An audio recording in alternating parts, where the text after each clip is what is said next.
2. Don't you hate it when a kickball hits Uranus? We're in the deepest, darkest reaches of our solar system. A red rubber kickball was zooming through space. Never Earth's top scientists could explain where it had come from or why it was racing toward Uranus. But it has been on its present course in the past 5.5 books, and nothing could stop it. The kickball sped closer and closer to a small culture of porcelain monsters that lay together in a heap on the surface of the icy, ridiculously named planet. Behind them, guarding them all with a neon, a voiced eye with a robotic sentinel known as the Incredible Robo-Plunger. Faster and faster the kickball whistled toward them until suddenly, blank! The force of the red rubber ball knocked the head right off to the Incredible Robo-Plunger.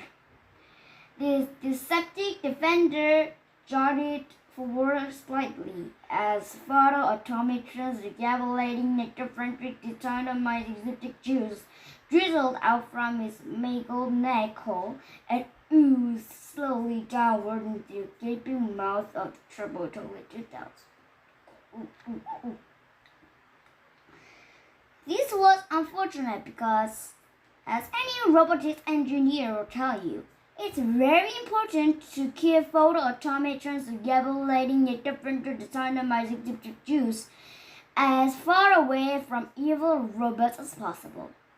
You certainly don't want to get even a drop of it in their mouths, but it will only make them come to life and give them an equanimous appetite for destruction, which, sadly, is actually what happens that blank night of the terribly gassy surface of Uranus. The Turbo Toilet 2000's bulges, bloodshot eyes smacked open and waddled around wildly as a massive left arm creaked up and rubbed the painful, throbbing side of his personal lid.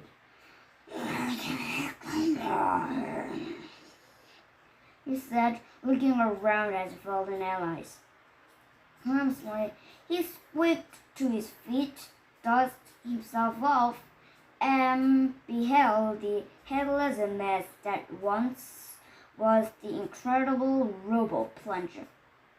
Then it all came back to him. The battle, the defeat, the humiliation. It wasn't long before the Turbo Toilet 2000 had pieced together every single event that had brought him as his army of talking toilets to his frozen, frustrating fate. "I must retaliate," he said, clenching his razor-sharp porcelain teeth together tightly. "I must avenge my fallen allies." Luckily for him, he was a robot, which meant that he knew a thing or two about mechanical engineering.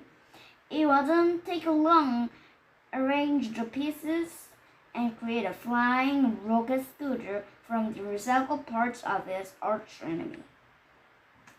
The only thing left to do was to travel the long journey from Uranus to Earth. It was a voyage that would take him nearly 3 whole pages to complete.